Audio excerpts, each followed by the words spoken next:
नमस्कार मेरे प्यारे दोस्तों, मैं Shri Shiv Sai coaching institute of development का संस्थापक विष्णु सरस्वत आप सभी का आपके अपने चैनल पर स्वागत करता हूं। हम मैथ्स पेडागोगी में डू एंड डोंट्स पढ़ रहे हैं, जिसमें हम डू पॉइंट या पॉजिटिव वर्ड पढ़ चुके हैं, जो 2 पार्ट में पढ़ाए गए हैं। जिसने पहले दोनों पार्ट नहीं देखा है उसको डिस्क्रिप्शन बॉक्स में जाना है, आपको वहाँ पिछले दोनों वीडियो का लिंक मिल जाएगा। आप उसे ज़रूर देखें, उससे आपकी प्रिपरेशन और बेहतर होगी। और आज हम पढ़ने जा रहे हैं निगेटिव वर्ड। निगेटिव वर्ड पढ़ेंगे और उसके साथ साथ हम पढ़ने जा रहे हैं टीएलएम। ये डू एंड डोंट्स जो आपको पढ़ा रहे हैं, ये हर एक परीक्षा में, शिक्षक भर्ती की हर एक परीक्षा में बहुत महत्वपूर्ण है, क्योंकि डू एंड डोंट्स जो है चीज़ों को बहुत आसान बना देता है। ऐसे पेडागोगी बहुत कठिन है, लेकिन अगर आप पूरा पढ़ रहे हैं सिलेबस तब आपके लिए सरल है, और अगर आप डू एंड डोंट्स पढ़ ले जा रहे हैं तो बहुत सरल हो जाती है हर चीज़। मतलब आप आसानी से उत्तर दे सकते हैं 100% एक्यूरेसी से। डू एंड डोंट्स पढ़ने के बाद आपके गलत होने का चांस बहुत कम रह जाता है, यानी ना के बराबर मानिए। तो आइए शुरुआत करते हैं निगेटिव वर्ड आज। तो आइए दोस्तों शुरुआत करते हैं। Do and don'ts for maths pedagogy. Do miss क्या होता है? डू मिस होता है पॉजिटिव वर्ड, और डोंट मिस क्या होता है? Negative word. आज हम क्या पढ़ने जा रहे हैं? निगेटिव वर्ड पढ़ने जा रहे हैं। तो निगेटिव वर्ड में कैसे कौन कौन से शब्द आएंगे? निगेटिव वर्ड में आएगा मात्र हो गया, केवल हो गया, ही हो गया, सिर्फ हो गया। ये सब क्या है? अगर ये मिल गया ऑप्शन में तो वो विकल्प क्या होगा? वो विकल्प तुरंत गलत हो जाएगा। रोजमर्रा के कार्य हेतु या रोजमर्रा के कार्य के लिए, व्यवसाय बनाने के लिए, या उच्च कक्षाओं के लिए, या ग्रेड के लिए यानी ग्रेडिंग पाने के लिए, या कहा जाए कि मैथ जो है बहुत कठिन विषय है, तो ऐसा बिल्कुल नहीं है। रैंकिंग के लिए यानी रैंक लाने के लिए तो बिल्कुल ऐसा नहीं करना है। सीमितता तो करनी ही नहीं है। जैसे याद करना, तो याद भी नहीं करना है, रट्टा भी नहीं मारना है, कंठस्थ भी नहीं कराना है, प्राप्तांक के लिए तो बिल्कुल नहीं। और अगर कहा जाए केवल लड़के जो है सीख सकते हैं, लड़कियां नहीं, तो बिल्कुल भी नहीं, क्योंकि आप पढ़े होंगे तो आपको याद भी होगा कि कुछ बच्चे अच्छे होते हैं पढ़ने में, कुछ बच्चे कमज़ोर होते हैं, चाहे वो लड़की हो चाहे वो लड़का हो। अब आइए 1-2 उदाहरण देख लेते हैं जिससे आपको एकदम कंठस्थ हो जाए। जैसे है प्रश्न, गणित सीखने के संबंध में निम्न में कौन सा कथन सही है? पहला है गणित सीखने के लिए एक कठिन विषय है, तो बिल्कुल नहीं, गणित कठिन बिल्कुल नहीं है। आमतौर पर लड़कियां जो है गणित में कमज़ोर होती हैं, तो बिल्कुल नहीं, लड़कियां कमज़ोर नहीं, तो लड़कियां भी अच्छी होती पढ़ने में। हर कोई गणित सीख सकता है, ये बिल्कुल सही हो जाएगा। गणित केवल, देखिए क्या मिल गया, केवल मिल गया, तो ये भी क्या होगा? रॉन्ग हो जाएगा। यानी कौन सा विकल्प सही है आपका? तीसरा विकल्प सही है, हर कोई गणित सीख सकता है। आइए देखते हैं पहचाना कैसे। तो प्रश्न क्या था? गणित सीखने के संबंध में निम्न में से कौन सा कथन सही है? बताना था इन चारों में कौन सा सही है। पहला क्या दिया? गणित सीखने के लिए एक कठिन विषय है। कोई भी विषय कठिन नहीं होता है, तो ये क्या हो गया? पहला गलत हो गया। आमतौर पर लड़कियां गणित में कमज़ोर होती हैं, तो बिल्कुल नहीं, लड़के भी कमज़ोर होते, लड़कियां भी कमज़ोर होती, कुछ अच्छे होते पढ़ने में, कुछ कमज़ोर होते हैं, तो लड़कियां कमज़ोर नहीं होती हैं। हर कोई गणित सीख सकता है, बिल्कुल सीख सकता है, कोई भी विषय कोई भी सीख सकता है अगर वो उसके अंदर लगन है। गणित केवल, अब केवल वर्ड मिल गया तो पूरा पढ़ने की जरूरत नहीं, लेकिन पढ़ लेते हैं। गणित केवल कठोर अभ्यास से सीखी जाती है, तो बिल्कुल नहीं, कठोर अभ्यास की आवश्यकता नहीं है, केवल अभ्यास की आवश्यकता है। तो कौन सा विकल्प हो जाएगा इसमें सही? इसमें सी विकल्प क्या होगा? सही हो जाएगा। तो आइए दोस्तों अब दूसरा उदाहरण देखते हैं। दूसरा उदाहरण है गणित में त्रुटियों की एक महत्वपूर्ण भूमिका है। यह कथन है, बताना आपको सही है या गलत है। तो पहला दिया है गलत, क्योंकि गणित में त्रुटियों का कोई स्थान नहीं, तो ये क्या हो जाएगा? ये रॉन्ग हो जाएगा। फिर दूसरा दिया है गलत, क्योंकि त्रुटियां लापरवाही दर्शाती हैं, बिल्कुल ये भी गलत होगा। सही है, क्योंकि ये बोध कराती है कि बच्चे गणित की अवधारणा की किस प्रकार रचना कर रहे हैं, ये वाला सही हो जाएगा। अगला वाला देखते हैं। अगला क्या दिया है? सही, क्योंकि ये विद्यार्थियों को उनके प्राप्तांकों के बारे में फीडबैक, तो प्राप्तांक आ गया, तो ये भी गलत हो जाएगा। और बी भी गलत है, ए भी गलत है, सी सही है। क्यों सही है? क्योंकि बच्चे जब त्रुटियां करते हैं, बच्चे त्रुटियां तब करते हैं जब गणित की किसी अवधारणा को अच्छी तरह से समझ नहीं पाते हैं। तो गणित में त्रुटियां शिक्षक को जानने में मदद करती है कि बच्चे ने गणित की अवधारणा को अपने दिमाग में किस प्रकार बैठाया है। अगर उसने गलत अवधारणा बैठा रखी है तो क्या करना है, शिक्षक क्या करेगा, उसको दूर करेगा, यानी उसका क्या करेगा, उसका उपाय करेगा, जिससे उनकी अवधारणा सही हो पाए। तो आइए दोस्तों अब आगे देखते हैं टीएलएम। टीएलएम क्या होता है, teaching learning material. Teaching learning material को हिंदी में क्या बोलते हैं, इसको हिंदी में बोलेंगे शिक्षण अधिगम सामग्री। क्या बोलेंगे, शिक्षण अधिगम सामग्री। तो अब आइए इसको समझ लेते हैं क्या होता है ये।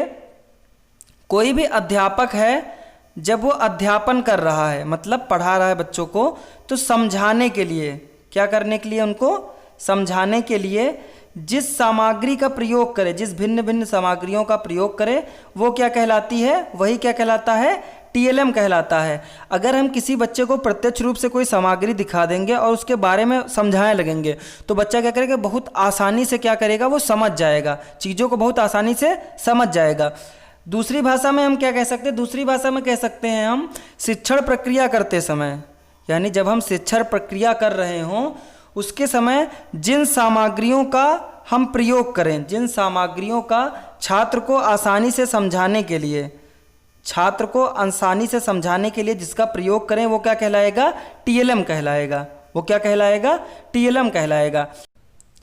तो आइए दोस्तों पहला टीएलएम देखते हैं। पहला टीएलएम क्या है, संख्या चार्ट। इसी को हम क्या बोलेंगे, नंबर चार्ट बोलेंगे। इसी को हम क्या बोलेंगे, 100 चार्ट भी बोलते हैं।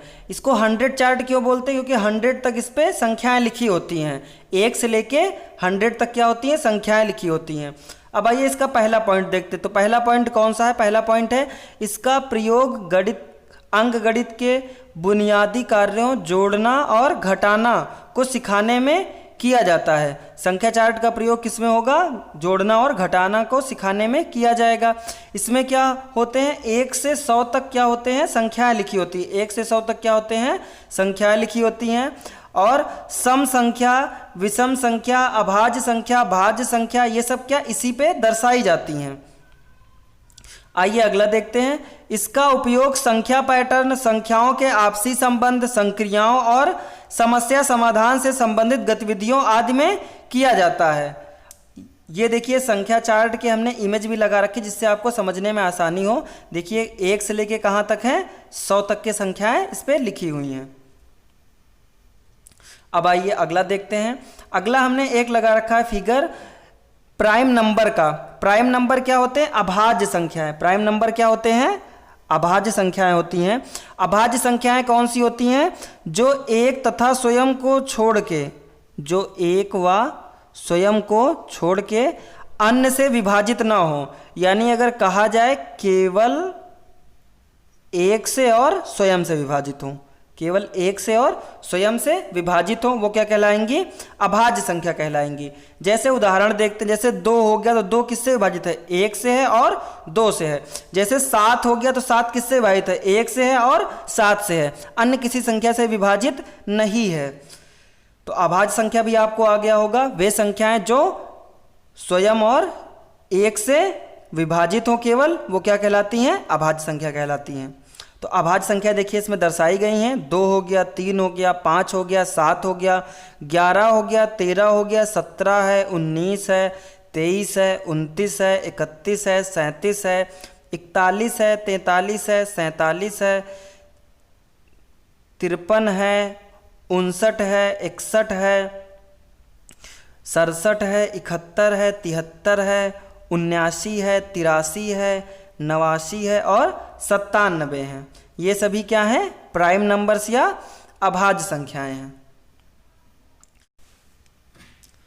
तो आइए दोस्तों अब अगला चार्ट देखते हैं। अगला चार्ट है ऑड और इवन नंबर का। तो इवन क्या होता है और ऑड क्या होता है। तो इवन नंबर होता है सम संख्या और ऑड क्या होता है, विषम संख्या। सम संख्याएं क्या होती, जो 2 से विभाजित हो जाएं, और विषम संख्याएं क्या होती, जो 2 से विभाजित ना हो। तो आइए उदाहरण देखते हैं। जैसे सम की बात की जाए तो 2 हो गया, 4 हो गया, 6 हो गया, 8 हो गया, 10 हो गया, 12 हो गया, ये सब क्या होंगी? सम संख्याएं होंगी। आइए विषम देखते हैं। तो विषम कौन सी होंगी? जो 2 से विभाजित ना हो, जैसे 1 हो गया, 3 हो गया, 5 हो गया, 7 हो गया, 9 हो गया, 11 हो गया, ये सब क्या है? विषम संख्याएं हैं। तो आइए अब चार्ट में देखते हैं। तो पहले कॉलम वाली कौन सी है? पहले कॉलम वाली विषम है, दूसरे कॉलम वाली सम है, फिर विषम है, फिर सम है, फिर विषम, फिर सम, फिर विषम, फिर सम और फिर विषम और फिर लास्ट में सम संख्याएं हैं।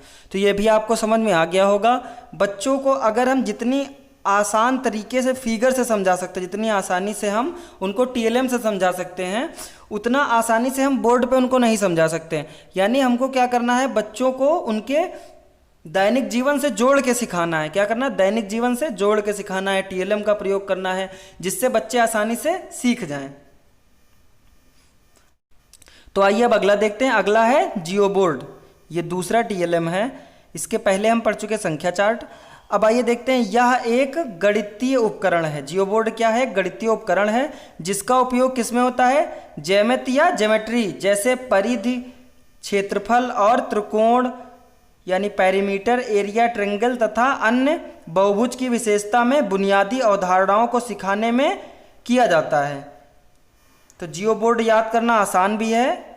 जियो से क्या होता है? जियो बोर्ड और जियोमेट्री। देखो दोनों में क्या क्या है? दोनों में जियो जियो आ रहा है। तो ज्योमेट्री पढ़ाने के लिए किसका प्रयोग होगा? जियो बोर्ड का होगा। अब आइए कुछ इंपॉर्टेंट पॉइंट और देख लेते हैं। तो 1950 में मिस्र के गणितज्ञ कौन है? कार्लेस गट्टानो द्वारा इसका आविष्कार किया गया है। इसका आविष्कार कब हुआ है? 1950 में है। इसमें केवल 2D आकृतियां बना सकते हैं। इसमें क्या कर सकते हैं? केवल 2D आकृतियां बनाई जा सकती हैं, 3D नहीं बनाई जाएगी। तो ये बहुत इंपॉर्टेंट है। 2D और 3D में अंतर क्या होता है? 2D में क्या होता है? 2D में लंबाई और चौड़ाई होती है और 3D में क्या होता है? लंबाई, चौड़ाई और ऊंचाई, यानी लंबाई भी होती है, चौड़ाई भी होती है और ऊंचाई भी होती है। ये क्या होता है? 3D होता है। और 2D में क्या होता है? केवल लंबाई और चौड़ाई होती है। अब आइए देखते हैं जियो बोर्ड का ये पहला फिगर है। तो जियो बोर्ड ये बोर्ड है और इसमें आप ये याद रखना, इसमें कीलों की संख्या निर्धारित नहीं है, तो कितनी भी कीलें हो सकती हैं। तो इसमें क्या दर्शाया गया? इसमें त्रिभुज दर्शाया गया है। अब आइए आगे देखते हैं। ये दूसरा जियो बोर्ड है। इसमें भी क्या किया गया? इसमें भी ज्यामितीय की 2D आकृतियां दर्शाई गई हैं। तो अब ये एक समाप्त हुआ। अभी हमने पढ़ा है 2 टीएलएम पढ़ा है। इसके बाद हम 8 से 10 टीएलएम अगले वीडियो में पढ़ने वाले हैं। तो अब मिलते हैं अगले वीडियो में। तब तक के लिए जय हिंद।